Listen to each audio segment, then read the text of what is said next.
In the wild, mysterious depths of Brittany, France, sits an old abandoned shack.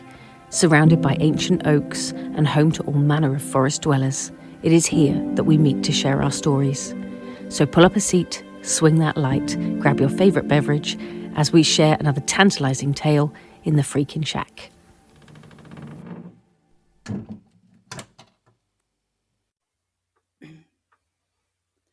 Hello everyone, and welcome back to the Shack. I'm Trina. And I'm Steph. And we're going to be yakking about stuff. Yeah. And when I say yakking, I mean chatting, not like yakking something up. That's just different. We're not doing different. any of that here. No, not this week anyway. No. We have I've started already and I've got a frog in my throat. We have got our brews. Because if you listened to last week, you'll know we're carrying on. I'm just going to reiterate that we have got our brews, not the purple kind you get from having a punch, but the brewed, a drink. A drink. Brew, yeah. A hot drink. You've got water still? I still have my water. Still have your water. I've got my big bucket of water. And I have my cow bowl. Goblet of coffee. Is it still warm? Oh, it's doing still well. Hot. It's a good cup. That's what I like. Yeah, it's doing well. It's doing well. We have a fascinating subject this week. What we talking about? Because I ain't got a clue. We did have a little giggle about it because it is about UAPs. We said it sounded like OAPs. Yeah, like underage pensioners or something. Yeah. In the UK, OAP means an older person, an old age pensioner. Yeah, a person that is currently drawing their pension. Yes. Yes. Yeah, which I am. Which you are. And I'm not. No. So one of us is, one of us isn't. But this is nothing to do with old people, apart from the fact that I'm reading it. It's a little bit to do with old people. Just a little bit. A teensy-wincy bit. I love it. So this is about UAPs, which is the new acronym. Is that what it is? Is it an acronym? Is that what UAP means? Yes. I don't know these big words. Anyway, acronym is the right term. Let's just say, I was saying about not liking big words. This week is full of big words. So I'm going to have great fun with this. So I am talking about star people. People like from famous people? No, not celebrities. No, they don't get a look in on my show. Okay.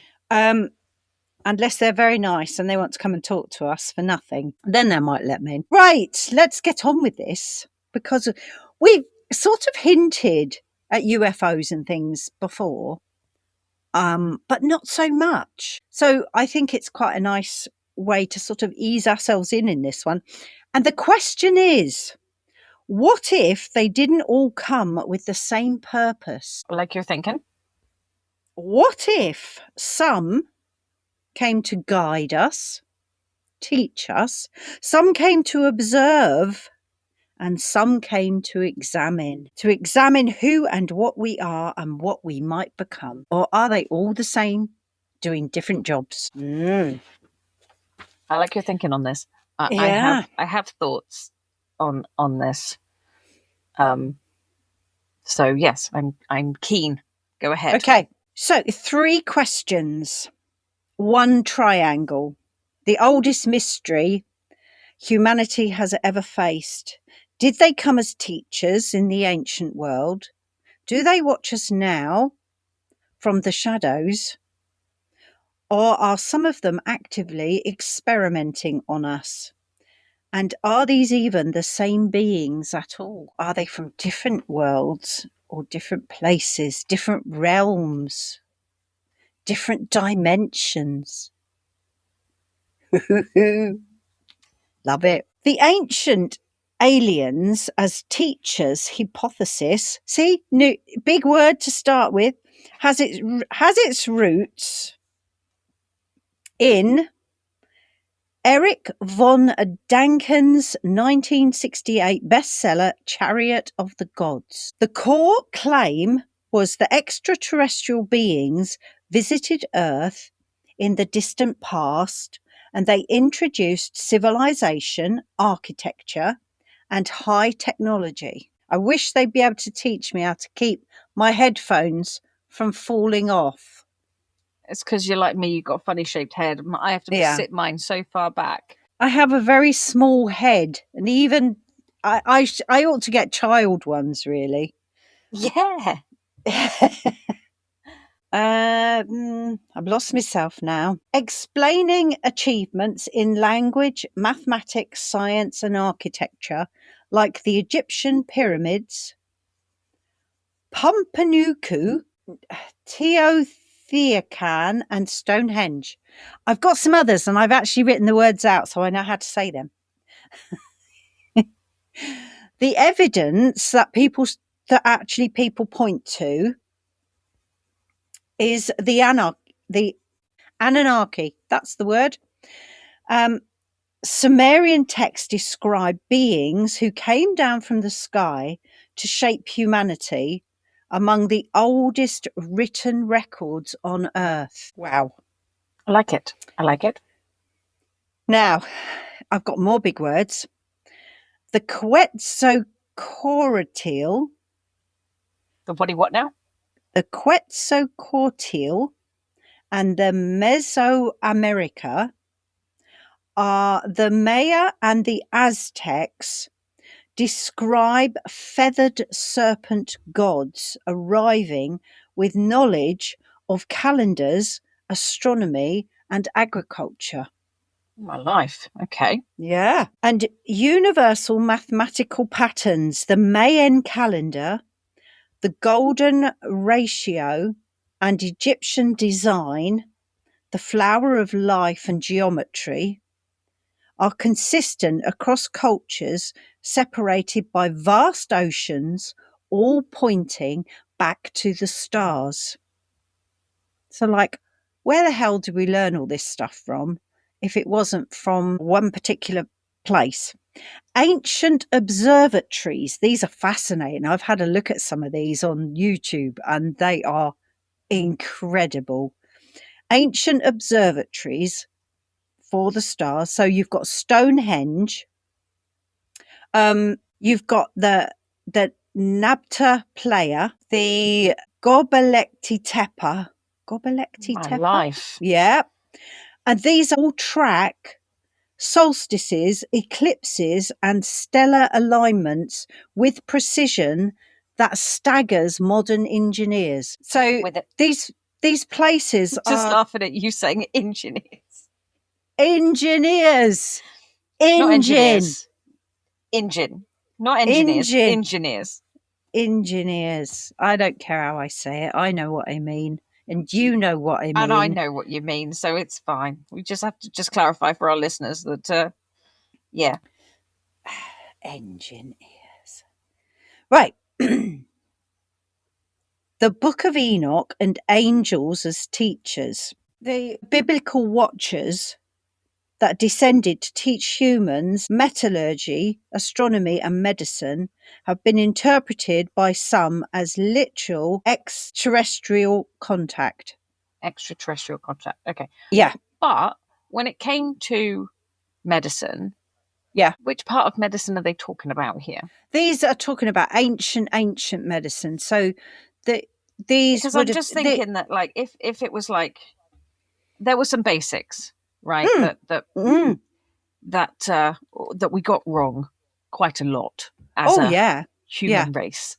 And I don't know, I feel like there are some fundamentals there that maybe I've missed something, because I'm not as clued up as some historians will go into, into huge details in these kinds of events, and depict how this sort of information magically appeared. But I think sometimes when we hear about things like this, it's like somebody made a discovery on something.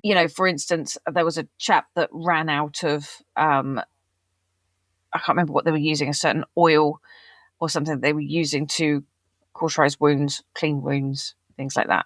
And he ran out of something, and he ended up using like turpentine and egg or something to seal these wounds up.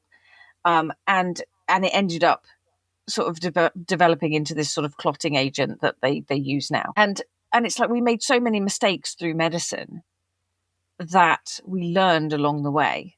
Now, when we've got things like ancient Egypt, and we've got things that we still don't fully understand now, texts that we don't fully understand now, that's a different thing, because we just don't know, right? So I have that for me is two different scenarios. We've got one thing that we still really don't quite understand now. That tells me that this wasn't a gradual process of learning. Whereas when we look at medicine and things, it's like, well, there was a gradual process, unless somebody comes out there and says, yeah, but hey, what about this? And in which case I will eat my words.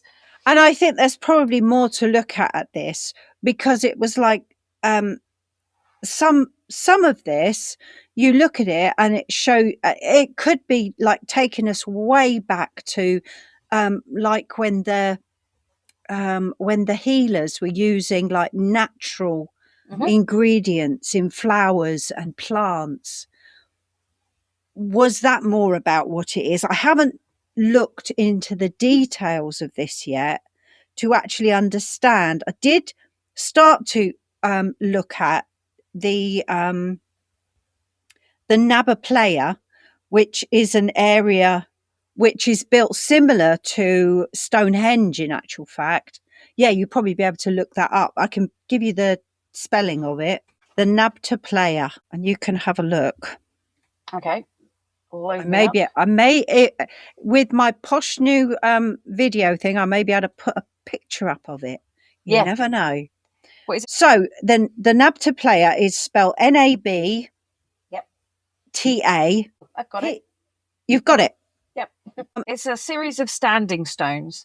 It's a series of standing stones which is set up in a circular formation with a central collection in the middle. That seems to be the common depiction of it. Yeah. So these places, along with Stonehenge and along with the other place, this Göbekli Tepe, which is they track stars and planets and things, eclipses and stellar alignments, so star alignments and things like that, that staggers modern engineers as to how the hell they did that back in the days. Obviously, we know when Stonehenge was built, how they worked it out exactly where to put this stuff so that they could track these things.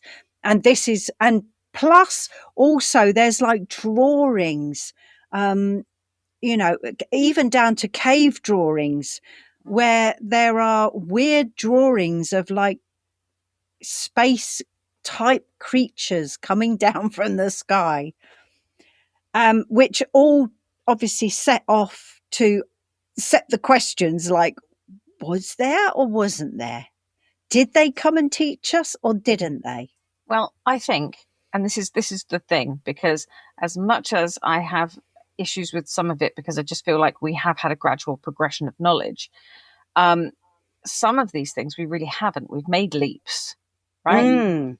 And one of my questions, and this came up while I was rereading the book Contact, when it got towards the end, and sorry, it's an old thing now, so I don't feel like I'm spoiling it for anybody, was the question of whether or not she actually made contact or not, because they didn't send her back.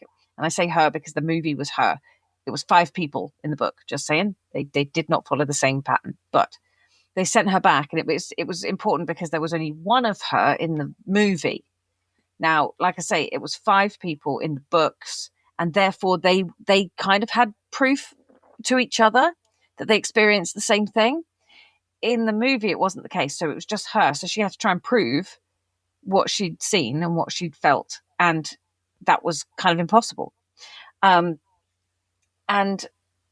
me and my other half sat down and I was like, well, that's a really interesting point. But why would they take her out there, send this information? So they built this machine, send her out there and send her back without a single shred of evidence.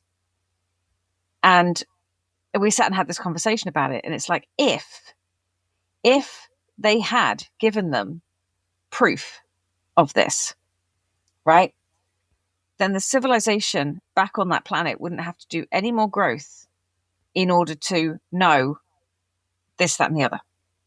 Now, if you can then travel whenever you want, because again, it was like a one-time deal, couldn't reuse the machine again. Why would they make it a one-time thing? Why didn't they? If you're going to open up that, sorry about that. If you're going to open up that network of travel, why would you take it away again? And then I started to think about it, because it's like, if you give a kid all the information they could possibly need and then take them out of that environment and stick them with people that know a hell of a lot more, they're going to be completely lost. And they're going to feel inferior. And inferior beings don't behave well. You know, it doesn't go well if you can't keep up with what is going on around you. So it's like a little boost to your civilization. Like, hey, there's more going on out here. You can come join us. Get your act together, you know, and a bit of inspiration, if you like, rather than it being this free gift. It's almost like a little wave of, hey, we're all out here doing other stuff. Get your shit together and you can come join us. But until then, you've got a little bit of learning to do yet, you know? And until you can get a civilization to work together, to actually work together to make things work, until that happens, I don't think we're going to get there. But that's an interesting thing that you said there, because I was listening to somebody who was talking about, she was a spiritual lady who gets her messages from her guides and things like that. She was actually talking about her and the person she was discussing with were talking about the spaceship that went up recently to the moon and the photographs that they sent back, and the fact that even they said they looked down on Earth. There are no borders. It is a planet of 800 million people or something, I think it said. And it's like, this is our world. And all of us are human beings living on this world. But we insist on dividing ourselves, cutting ourselves off from others, and not looking at the big picture. And they were saying how frustrating it was. And that if only we would work together and embrace other people's cultures, other people's ideas. So it was something else that one of the interviewers I was listening to the other day was saying the same thing. And he said, I sit here opposite so many different people with different views, different political views. It wasn't a political type interview. He doesn't do politics. He does lots of stuff around it, but he doesn't actually do politics. He said, but it's fascinating to me that I can sit opposite somebody who has totally different politics to me. And yet really, when we discuss things, we seem to want a similar end. What we want really and truly is the same. That's the hope. That's the hope. I think there are obviously extremes in every situation, and I think when we're taken to the extreme, and when our wants extend out, so what we want for ourselves is not what we want for others, or if our wants are not for ourselves, we only want for others. And sometimes that is a negative want. Yeah.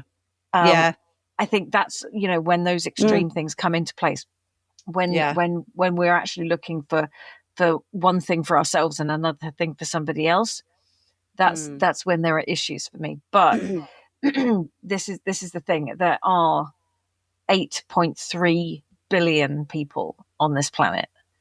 In fact, 8.3 and a bit. I think by the time you've said that, there's probably more now. Oh yeah, there probably is. Yeah, yeah.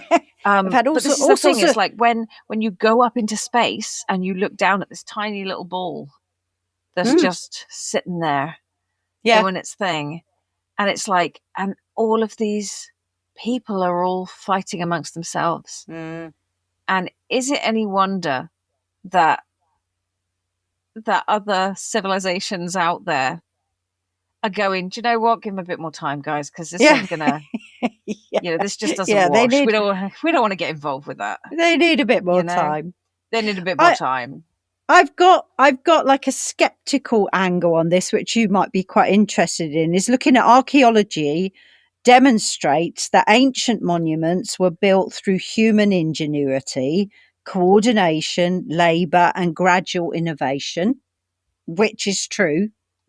I'm not saying there isn't any of this, but I'm also surprised by by some of the things of where we move forward very quickly. But there's also an argument for that as well. The ancient alien argument follows a flawed pattern. The pyramids are precise, and precision requires advanced technology.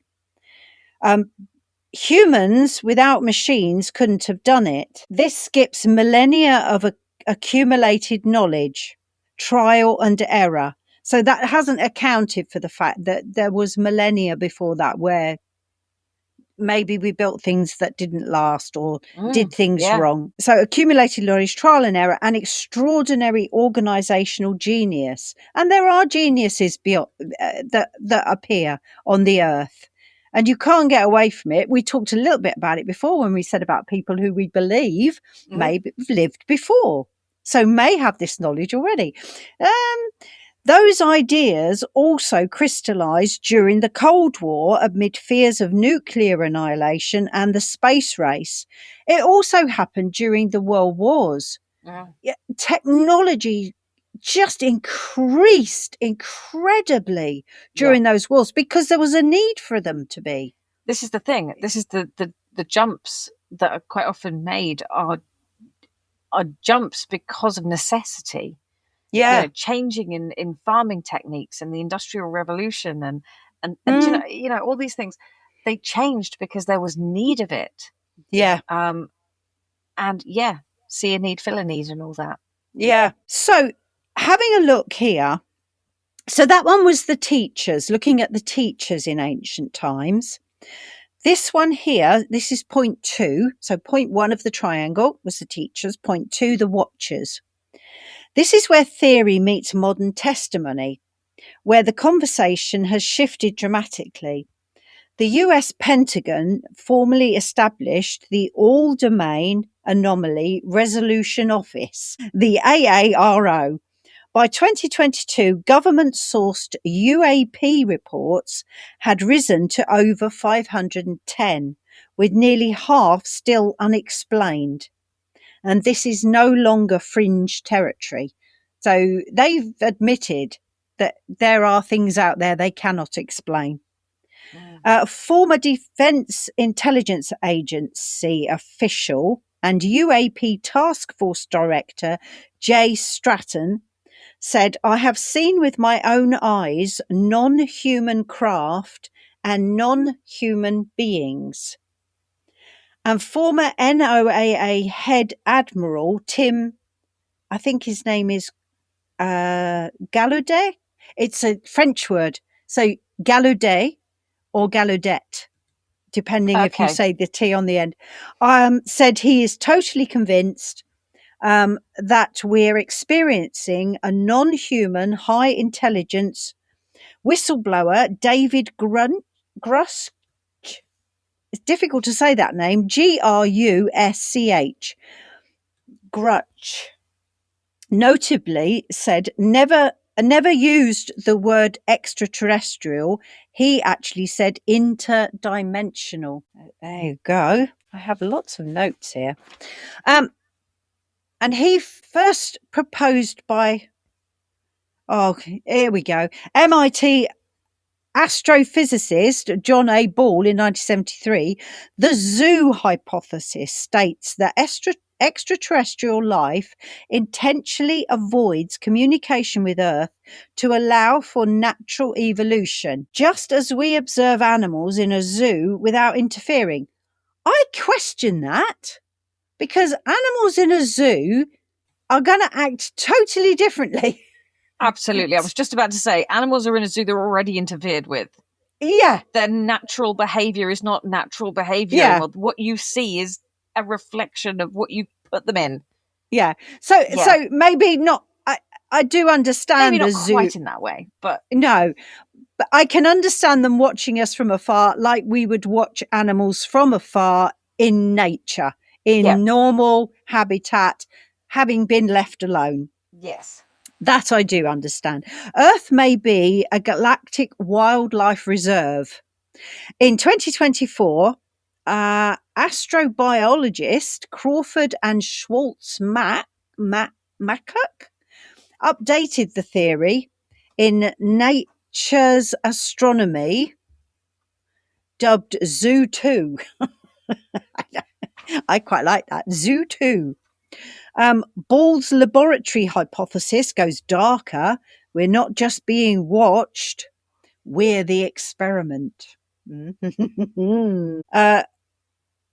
then it gives you an interdimensional wrinkle here. It says, in Grunch's language, it is deliberate. The watcher hypothesis shifts entirely. They may not be from a distant star system.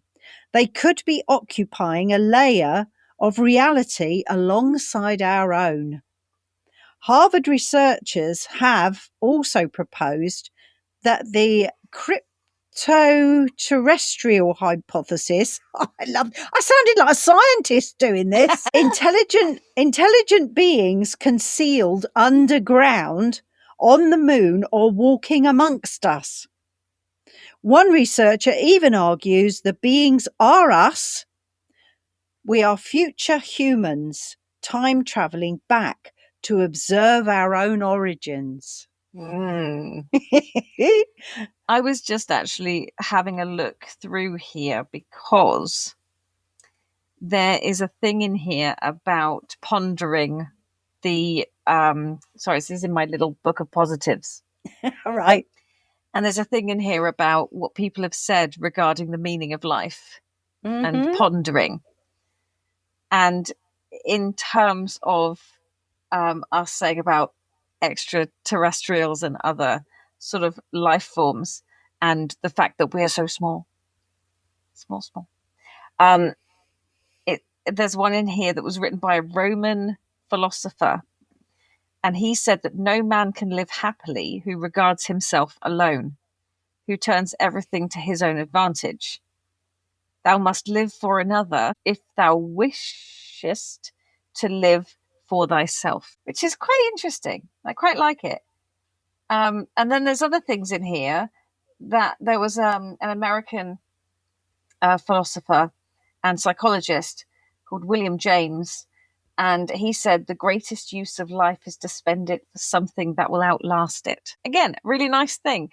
That whole concept of civilization moving forwards. Yeah. You know, something that you did, something that an impact that you made on someone else.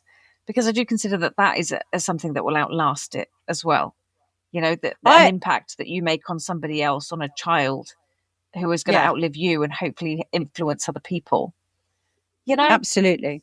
And I have also planted trees. Yes. I planted trees for my grandchildren. The two smaller ones, that is, because the bigger one was already here before I got the area that I want to plant the trees. So when they were born, I planted 2 oak trees. And it's fascinating that one of the trees which belongs to Oliver, has shot up really, really tall. Oliver is really, really tall. And is taking a little slower to start this year. It's taking its time. Whereas the other one has just gone wah! Out at all angles. All the leaves are out on the tree.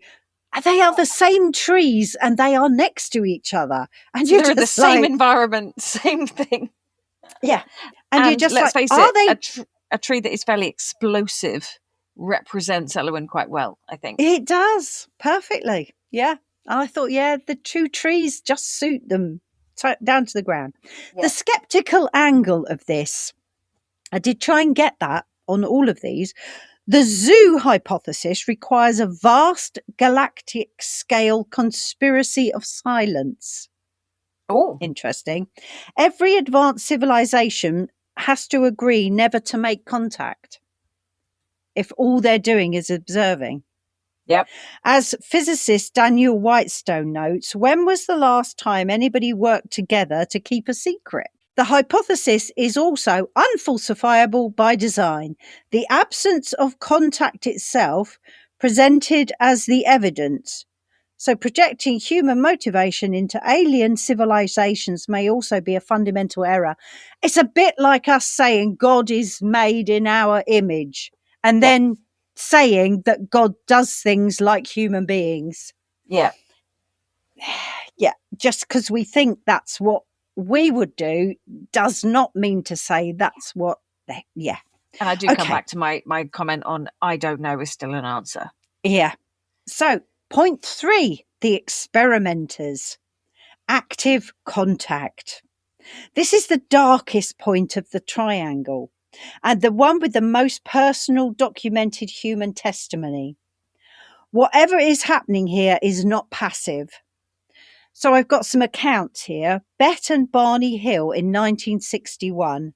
It's probably very well known. The first widely reported alien abduction case on a New Hampshire highway. The Hills reported missing 2 hours of time. Under separate hypnosis sessions, so they were separated, both of them hypnotized. Both independently, they described medical experiments by grey, extraterrestrial beings.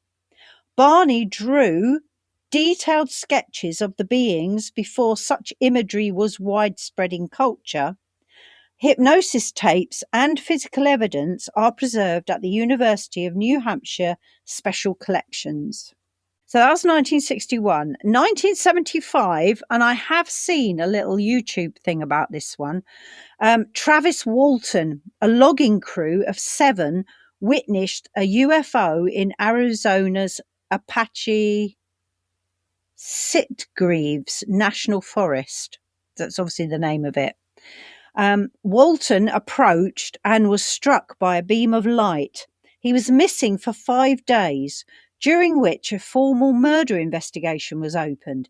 All 6 remaining crewmen passed polygraph examinations. Walton does not describe the experience as an abduction. He believes he was accidentally injured and the beings were attempting to heal him. So, and the it's an interesting account from the crew members as well, because they were so worried about him. They didn't know what to do. They couldn't collect him. They couldn't get him because he'd gone. And because then the murder investigation, they were all just like, no, none of us killed him. That's why I think the polygraph examinations were done, because they were all under suspicion of murder.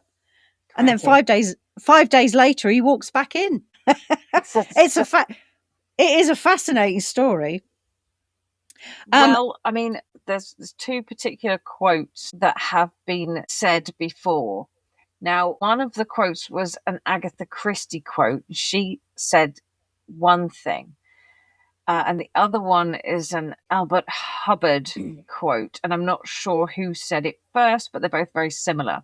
And one of them is that the supernatural is the natural not yet understood. And I quite like it, because when you don't know the answer to something, you create what you think the answer might be, right?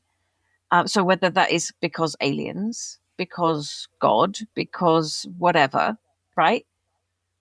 There's a book by Robert E. Heinlein, I think, and he wrote in these characters that were scientifically massively ahead of their current civilization that was on the planet, and they had these sort of these abilities that they passed off as miracles. Now, it wasn't, it was pure science, right? But they passed them off as miracles to these beings who thought they were obviously, supernatural beings. These were gods, they were prophets and important people, and they had to follow them because they were doing amazing things, that they were conducting miracles.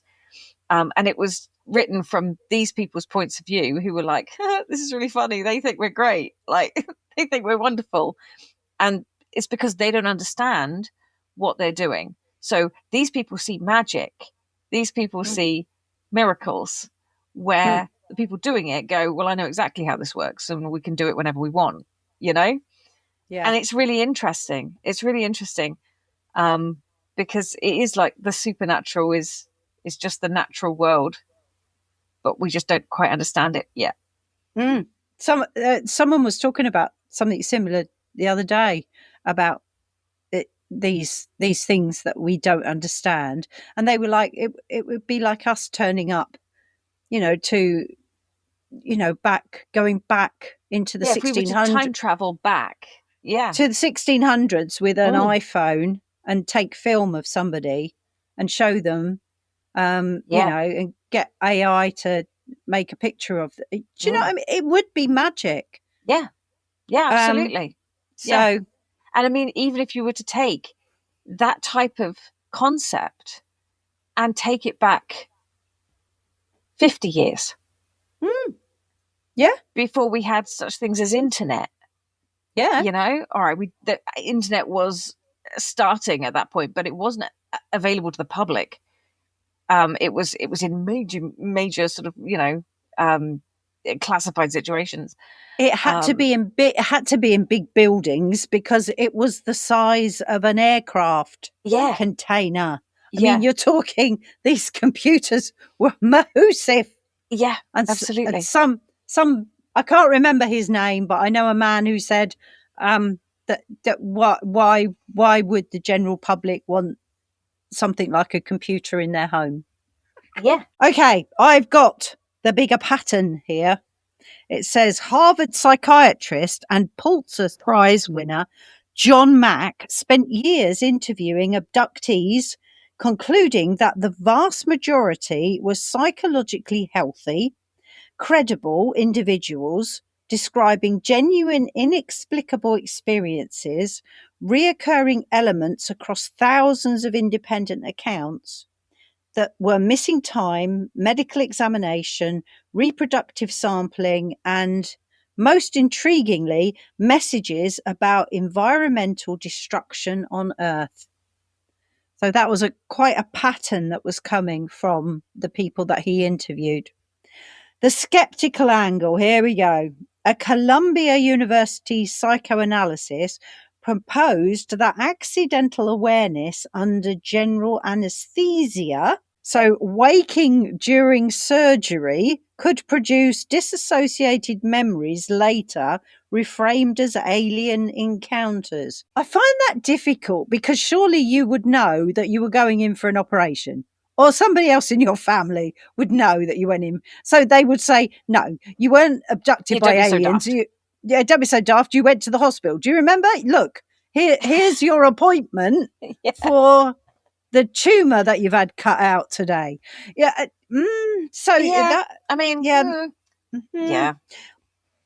2021 study found 75% of volunteers could recreate alien encounter experiences through lucid dreaming. Now that I can sort of understand. That is suggested REM sleep and sleep paralysis that may account for some of the reports. Possibly, yeah. I can work with that. Critics also note that the Hill case established a cultural template that later accounts rarely deviate from. And I find that quite fascinating too, in the fact that what they said happened to them seems to happen to a lot of other people. Now, that either makes it weird, because how can everything be the same or similar? But also, if it is the same people coming and doing the same things, then of course it's going to be similar. So, yeah, there you go. So that was the Betty and Barney one that I talked about. It says here, the Fermi Paradox. This is Skeptic's Corner, the big picture problem. The Fermi Paradox cuts both ways. If aliens are capable of interstellar travel and have visited Earth for millennia, why is the evidence consistently ambiguous? So why is the evidence pretty unclear and could mean more than one thing? After thousands of years, you'd expect something unambiguous. Clear meaning, only one meaning. So, yeah, but then, like I said right at the beginning, what if it's not just one civilization coming? Yeah, what and if not to mention the fact that, again, like I was saying before, they're not providing proof, because it's just the incentive to search for your own truth, to progress as a civilization, to go in the direction that you feel is most, poignant to your civilization. So yeah, if it was spelt out for you, you wouldn't learn. Yeah. Some of this knowledge we have to learn for ourselves. Yeah. And somebody just turning up and giving you the answers at the end doesn't teach you everything you need to know. And wouldn't all these podcasts that talk about all these different things, wouldn't it be boring if we all knew the answers to everything? I would say there are certain people who run these podcasts that really could do with doing a little extra research. Because the amount of times that I have listened to some of these podcasts with my head in my hands. But probably people listen to ours with their head in their hands as well. Absolutely. And come and tell me about it. And tell me about it. Yeah, absolutely. There you go. So cultural contamination is real.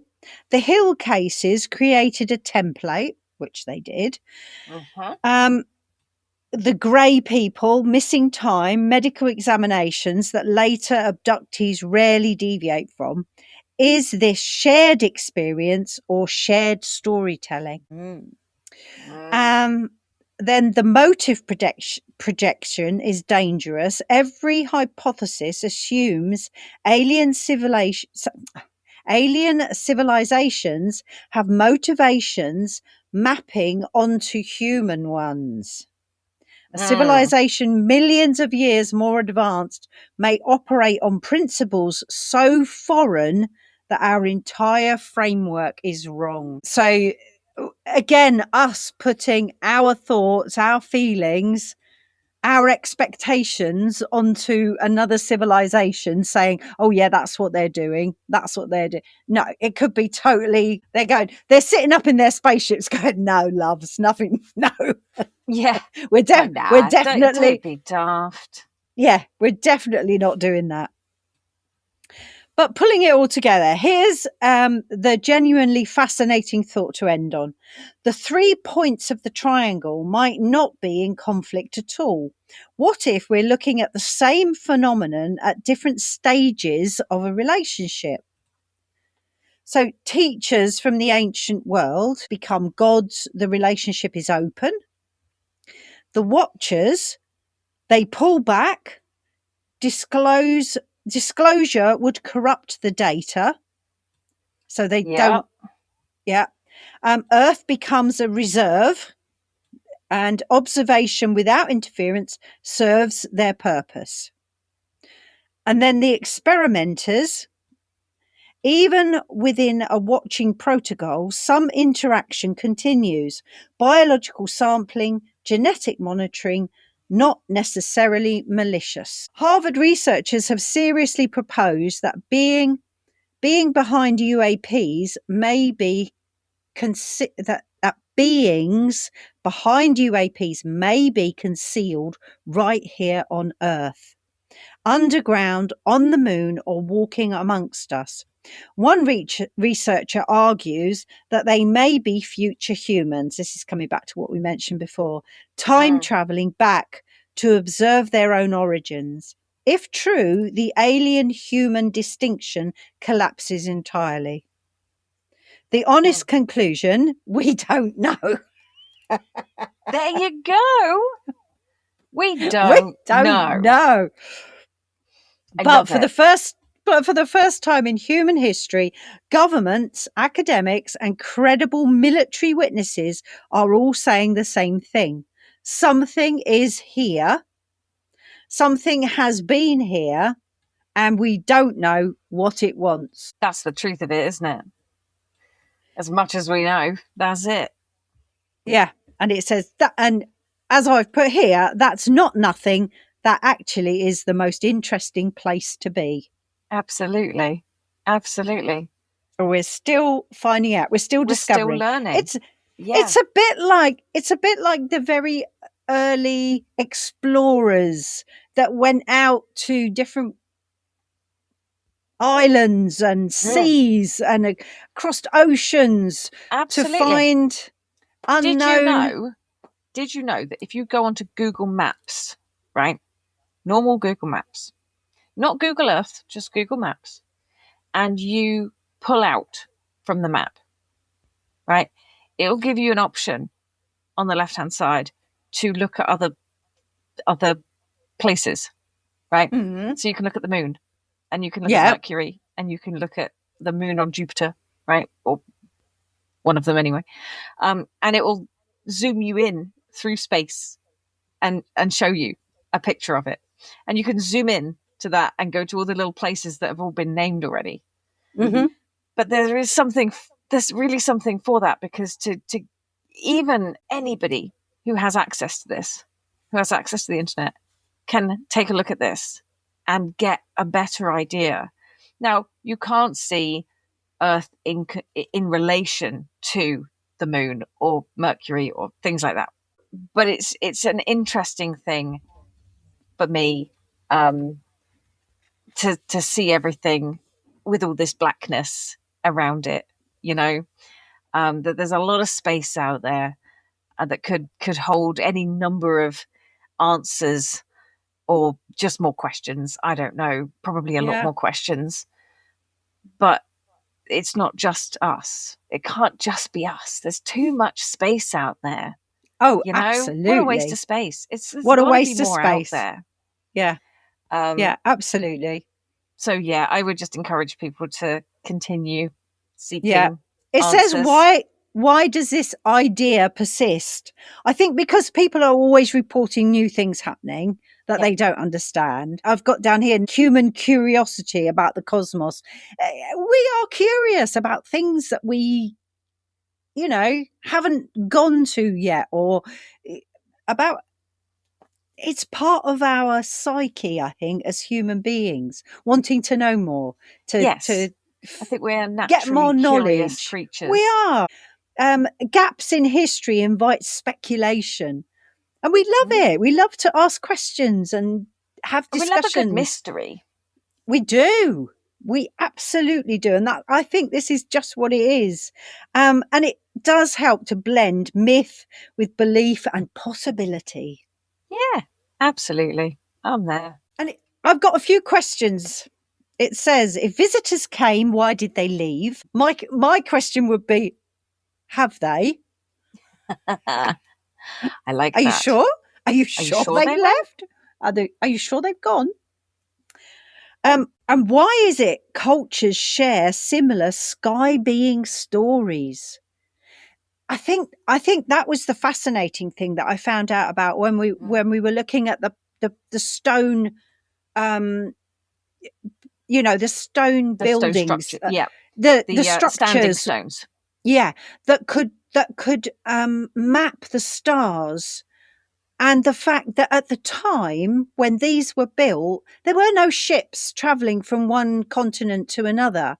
So one continent, thousands and thousands and thousands of miles away, had similar structures in But another continent. if you consider that, right, you consider the fact that a group of people, a civilization, if you like, on one side of the planet, they have to bear in mind that they didn't have all the light pollution that we have now.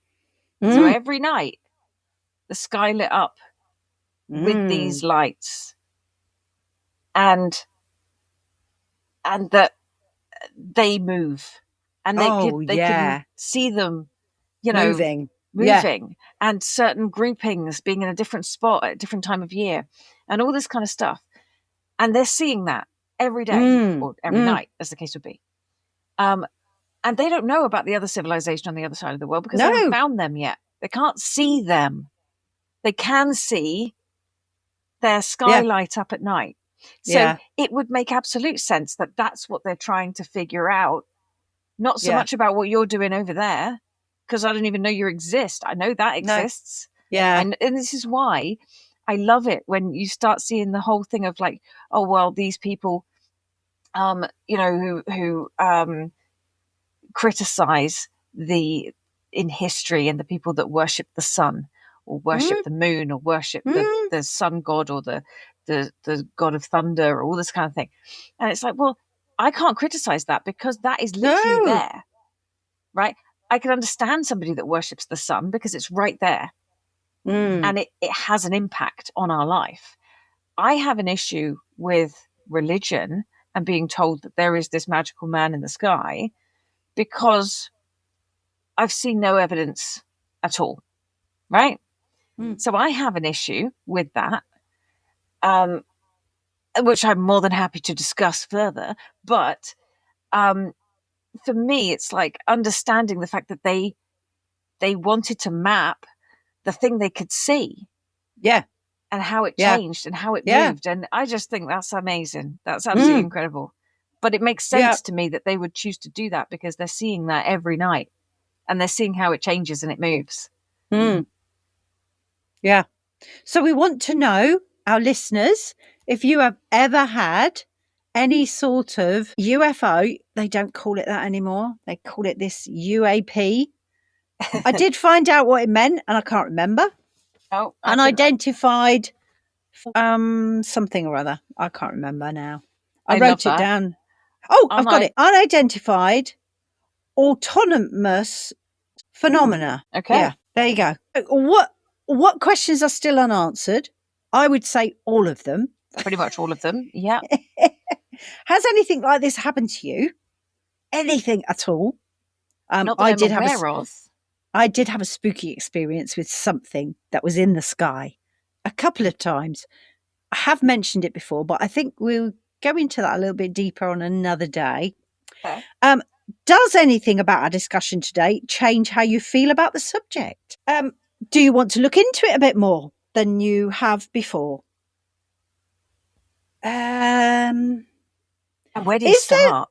Is there something about UAPs that you wish more people would talk about? But I think if you go online and you can go down all sorts of rabbit holes. So good luck with that. Let us know what rabbit holes you go down. Let us know what you get out of them. Yeah, where it leads you. Yeah. Where it leads, yeah. But the UAP is something in the sky, water or space that we cannot explain. It changed from UFO because UFO was associated with aliens. And UAP it's supposed to sound more scientific, they said. which I thought was lovely. Well, it just sounds better, doesn't it? It does. And because some of these anomalies appear in water or appear on sensors only, which is interesting. Not just in the sky. So therefore, it also encourages pilots, officials to report sightings without stigma. Okay. I see. Okay. Yeah. Okay. Fair. So that's the reason it was changed. I did look that up. And that's what I found out. So that is it for today with our OAPs and UAPs. Absolutely. An OAP talking about UAPs. Yeah. So subscribe, give us a thumbs up. Let us know your thoughts. Blow us out the water. Let's have a like for every single person that watches this. We'll probably only amazing. They'd have to get 2. this far to be told that, though. Well, then we'll know you got to the end. There you go. Yeah. If you've made it this far through the video, comment cauliflower. And we'll know you're listening. We'll know you're listening and we'll be chuffed to bits. Anyway. How to please 2 random people in the world by writing cauliflower. Yeah. Comment cauliflower. Know that you will make our world very happy. Brilliant. With that being said, lovely people, keep your minds open and your lamps lit, and we will see you again next week at the Freakin Shack. Bye. Thanks for hanging out in the shack with us. If you've got a strange story, theory, or even just a spooky question, send it to shackpackinbox@gmail.com because we'd love to hear from you.